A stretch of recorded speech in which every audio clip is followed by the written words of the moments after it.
수도권뿐만 아니라 비수도권 지역에서도 코로나19 확진자가 다시 크게 늘고 있습니다. 비수도권 확진자 비율이 40%대까지 올라갔는데 특히 유흥시설을 중심으로 연쇄 감염이 잇따르고 있습니다. 한편 정부는 백신과 관련해서 이번 주 안에 인센티브 방안을 발표할 계획인데요. 오늘 관련 내용은 최재욱 고려대 의대 예방의학과 교수와 함께 짚어보겠습니다. 어서 오십시오. 수도권도 그렇습니다만 이제 비수도권에서 이제 확산세가 굉장히 커지고 있는 그런 상황이라서요. 지금 상황을 보면 경남권을 빼고 감염 재생산 지수가 2를 넘었다. 우려될 만한 상황인데요. 어떻게 좀 바라보고 계시는지요? 네, 지금 말씀하신 대로 이제 서울 수도권 지역에서뿐만 아니라 전국적으로 감염이 확산되고 있고 그 확산 속도가 재생산 지수가 1이 넘어지면 계속 숫자가 는다는 것을 의미하지 않습니까? 네. 그리고 그건 하루 정도, 이틀 정도의 것이 아니라 일주일간의 데이터를 기반으로 하는 거니까 이 추세가 당분간은 지속될 우려가 크다. 이렇게 볼 수 있고 이러한 지역, 이 지방으로 지금 확산돼 가는 것이 좀 뚜렷해진다. 그렇게 말씀드릴 수 있습니다. 네, 그리고 저희가 또 주목해야 할 만한 지표가 개별 접촉 감염자 비율인데 지금 47%까지 올라갔습니다. 이게 최고치라고 하는데 네네. 어떤 의미가 있다고 볼 수 있을까요? 네, 개별 접촉이라는 것은 일상생활 속에서 일상적인 감염을 통해서 전파되는 겁니다. 예. 과거와 같이 집단 감염이라는 특수한 조건에서 감염이 보다는 이제 일상생활에서 보편적으로 이제 감염이 확산되고 있다는 점에서 더욱 우려스럽고요. 결국 그 부분은 다른 말로 하면은 지역사회 감염이 잠재되어 있는 지역사회 감염이 지금 계속 확산돼가고 또 그것이 그렇게 될 수밖에 없는 거는 지금 현재 사회적 거리두기 프로그램이 지금 한계에 다다르지 않았느냐, 더 이상 작동이 효과적이지 않을 수 있겠다는 것을 생각해보는 그런 지점이라고 할 수 있습니다. 따라서 이 상황에서는 조금 더 기존의 사회적 거리두기 프로그램을 상향할 것인지 아니면 추가적인 지역사회 감염을 대처할 수 있는 조치가 필요한 것에 대한 전반적인 검토가 필요한 지점이 되겠다라고 볼 수 있습니다. 이 5월의 특수성이 있었잖아요. 가정의 달이어서 모임이 늘기도 하고 또 날씨가 풀리면서 좀 많은 분들이 모이는 그런 특성에 기인했다고 보기는 어려울까요? 맞습니다. 그런 점에서 우선은 그게 가장 해석이 가능한 부분이고요. 그 점과 함께 이 부분이 지속이 계속 된다면 문제이기 때문에 지속되지 않도록 하는 것과 함께 추가적인 조치가 무엇인지를 검토해 보는 것은 반드시 필요합니다. 네.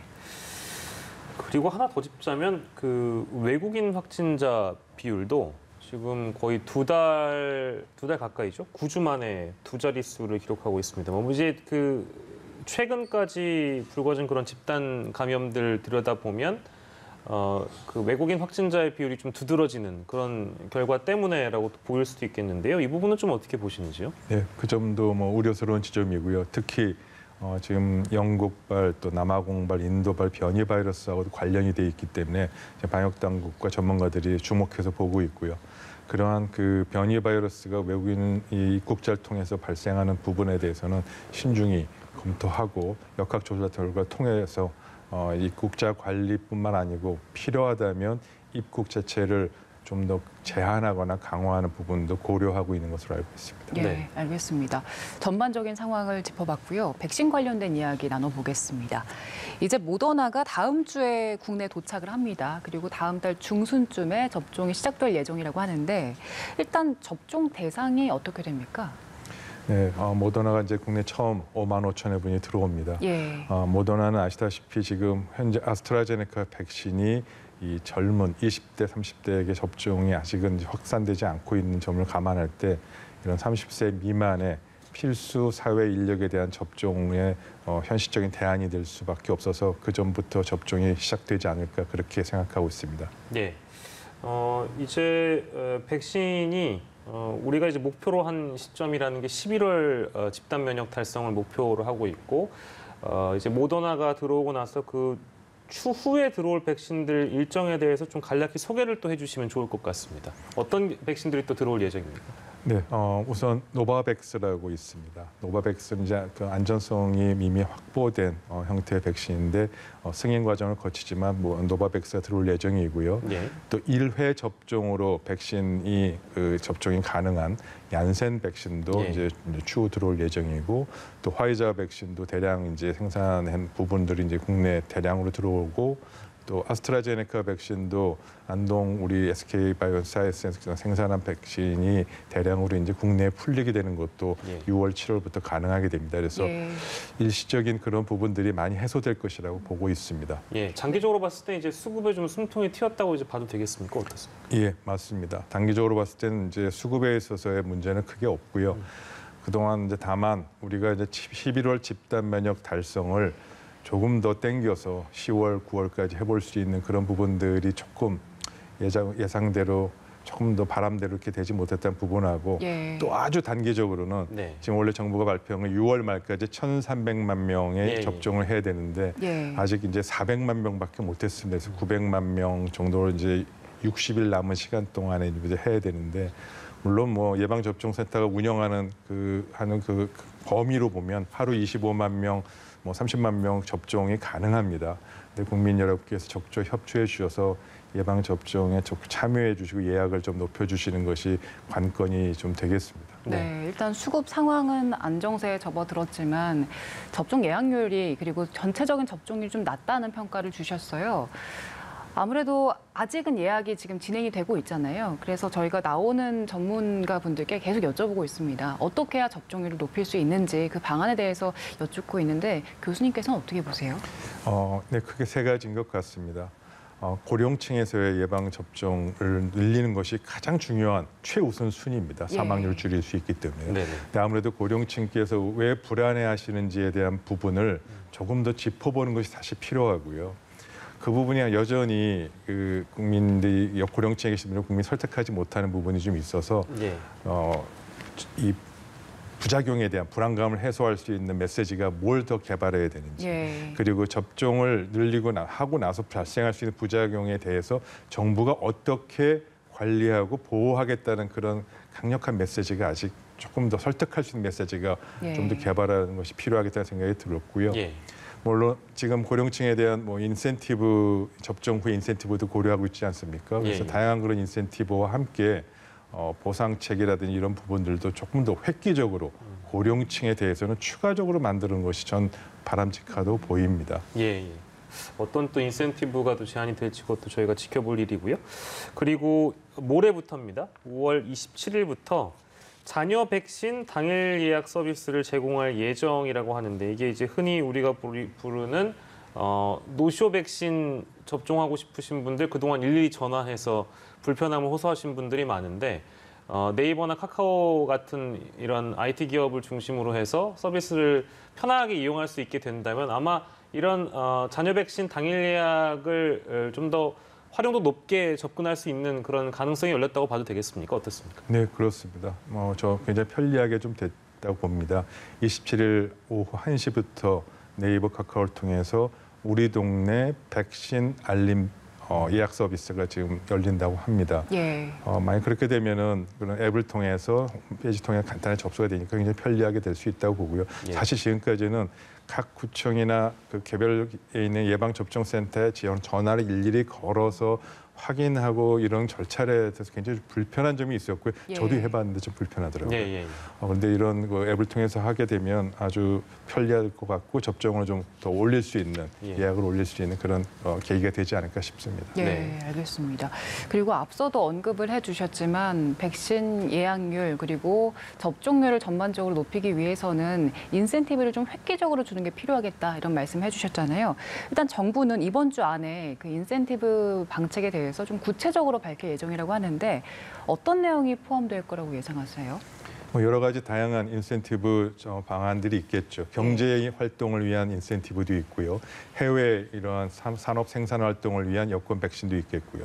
근데 그러나 그러한 것들이 좀 차별을 둬서 예. 지금은 사실 제일 중요한 거는 고령자들에게 백신 접종을 활발하게 하는 거니까 고령자들에게 도움이 될 수 있는 그런 인센티브 프로그램을 좀 특화시켜서 하는 것이 좀 필요하다고 보이고요. 네. 고령자들께서 해외여행을 가실 일은 좀 그렇게 많지는 않겠죠. 물론 가시는 분도 있겠습니다만 그거보다는 동네에서의 일상생활, 즉 경로당이라든지 또 이 친목 모임이라든지 종교단체라든지 지금 요양원에 계신 분은 요양원에서의 가족과의 면회라든지 이런 부분에 대한 구체적이고 실질적인 인센티브 또 보상책 같은 것도 좀 더 만든다면 예. 고령자의 이런 인센티브가 효과적이지 않을까 생각합니다. 예, 유흥주점발 감염들 중에서 외국인 종업원들의 비율이 굉장히 높다고 아까도 저희가 함께 짚어봤는데요. 이 변이 바이러스 가능성이 좀 높다. 그러니까 어떤 그 확산세가 속도 면에서 봤을 때 변이 바이러스의 가능성이 높다고 당국은 좀 주시를 하고 있는 것 같은데 그 가능성을 좀 어떻게 보고 계신지요? 네, 지금 그 가능성이 좀 높을 것 같다는 게 전문가의 대부분 견해고요. 물론 지금 변이 바이러스 분석 검사를 하면은 알 수 있기 때문에 지금 역학조사 결과를 토대로 지금 기다려 보고 있습니다. 애초에 지금 대구발 이 유흥업소의 감염이 지금 거의 180여 명에 예. 달할 예. 정도로 그것도 닷새 만에 그렇게 확산됐고 최초 감염의 경로 중에 울산 지역에 계신 분이 대구에 그 유흥주점에 갔기 때문에 이런 것이 확산되지 않았느냐. 예. 근데 울산 지역이라는 게 역시 변이 바이러스가 많이 퍼졌던 곳이어서 지금 그런 걸 토대로 지금 확인하고 있고 그 점에 대해서는 충분히 그리고 자세하게 정밀 조사를 통해서 밝혀야 될 부분이라고 생각합니다. 네. 네. 그리고 당국에서 이 변이 바이러스일 가능성에 염두를 두고 특별 대책도 검토하고 있다고 했는데 그건 어떤 내용입니까? 그 점은 이제 저도 뭐 정확하게 아직은 정확히 모르겠고요. 뭐 여러 가지 변이 바이러스 대책과 관련해서 생각할 수 있는 그런 다양한 조치들을 고려하고 있는 것으로 알고 있고요. 예. 만일에 필요하다면 결국 변이 바이러스는 외국에서 지금 들어오는 것이 문제 아니겠습니까? 지금 영국발은 지역사회에 어느 정도 퍼져서 더 이상 막기는 어렵고요. 입국을 통해서 막기는 어렵고요. 그 이외에 남아공발이라든지 인도발이라든지 이런 부분은 아직 국내에 확산이 아직 안 됐고 외국에서 추가 유입 막는 것이 중요하기 때문에 그러한 부분까지 고려해 다양한 대책을 지금 마련 중에 있습니다. 예. 네, 알겠습니다. 대구에서는 1년 전에 악몽이 되살아나는 게 아니냐 이런 우려의 목소리도 나오고 있는 것 같습니다. 그런데 부산 지역에서는 반대로 어제부터 사회적 거리 두기를 1.5단계로 완화했는데 그래서 이제 유흥시설 6종이 영업을 이제 다시 재개를 했더라고요. 대구 지역 사례를 보더라도 참 위험할 텐데 그리고 변이주에 대한 감염 우려가 이렇게 충분한 상황인데 괜찮을까 하는 시각들이 많은 것 같습니다. 네, 좀 전문가들은 좀 많이 우려하고 있는 지점인 것 같습니다. 지금 오늘 가장 처음에 말씀드렸듯이 지금 전국적으로 부산 지역, 뭐 경남 지역만 좀 예외긴 합니다만 감염이 재생산 지수가 좀 1을 넘어서 확산되고 있는 것은 뭐 부산 지역도 예외는 아닐 수고요. 예. 또 이러한 이 감염이 커지고 있는 부분이 유흥주점이 갖고 있는 특징이 있지 않습니까? 네. 밀폐돼 있고 환기가 잘 안 되고 또 유흥업소의 특성상 음주를 하면서 마스크를 벗어야 되는데 또 음주 행위 자체가 개인 방역 행동을 수칙을 잘 못 지키게 되는 그러한 여러 가지 맞물려 있는 부분이 있어서 좀 이 부분은 좀 이르지 않는가라는 생각이 좀 있고요. 예. 감염이 확산될 우려가 크다라는 점에서 좀 더 세심하게 어쩔 수 없이 지금 못 푼다 하더라도 예. 방역 수칙을 잘 지켜줄 수 있도록 행정당국의 지자체의 강력한 관리와 또 점검 지도가 필요하다고 생각합니다. 네, 예. 그리고 그동안 그 지자체 간의 그 거리두기 단계가 좀 달라지면서 단계가 낮은 지역으로 몰려가는 풍선 효과도 있었거든요. 이 부분도 우려가 됩니다. 네, 그 점도 뭐 마찬가지입니다. 지금 이번에 대구발 유흥주점에서 확산도 타 지역에서 오셔서 왔다 갔다 하시면서 감염이 확산된 부분이 분명히 있었습니다. 네, 그것을 막기 위한 것도 필요하다면 해볼 수 있겠습니다만 그 경우는 이제 지역 간 이 이동 봉쇄에 해당하기 때문에 현실적으로 좀 하기가 좀 어려운 부분이 있습니다. 그래서 그런 지역 간 이동 봉쇄가 되지 않도록 하기 위해서는 예. 우리 국민들과 또 많은 시민들의 협조와 또 참여가 반드시 필요하다는 것을 꼭 강조드리고 싶습니다. 네. 자, 그리고 미국 정부가 일본에 대해서 여행 금지를 권고를 했는데 기존의 여행 경보가 뭐 3단계였는데 이제 4단계로 이제 상향 조정을 하게 된 겁니다. 이 배경을 어디에 있다고 좀 봐야 될까요, 교수님? 예, 뭐 두 가지 다죠. 지금은 감염자 수가 줄지 않고 계속 확산되고 있는 그 부분이 굉장히 큰 첫 번째 요인이 되겠고요. 네. 또 그와 함께 동시에 고려할 수 있는 완화할 수 있는 고려할 수 있는 게 백신 접종률인데 백신 접종률도 여전히 2%에 머물고 있어서 또 그리고 이러한 부분을 총괄적으로 관리하는 일본 이 관리 방역 당국의 전반적인 신뢰성에 대한 부분까지 고려해서 예. 당분간은 여행 그 제한을 좀 더 강화한 것이 아닌가 그렇게 보여집니다. 예. 도쿄 네, 도쿄 올림픽이 이제 얼마 남지 않아서요. 그 부분에 대한 영향도 꽤 클 것 같습니다. 예, 그래서 뭐 일본 사실 의사협회라는 가장 전문가 단체가 이 방역에서는 의사협회조차 예. 그 올림픽 개최는 좀 어렵다. 거의 좀 이 부분은 좀 곤란하지 않겠냐는 공식적인 견해도 밝힌 바가 있을 정도로 예.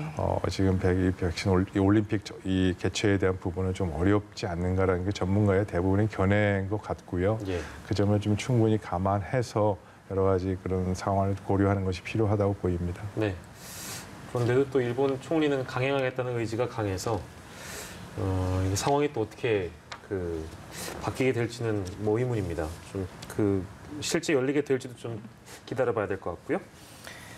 네, 오늘 코로나19 관련 소식 짚어봤습니다. 지금까지 최재욱 고려대 의대 예방의학과 교수와 함께했습니다. 고생하셨습니다.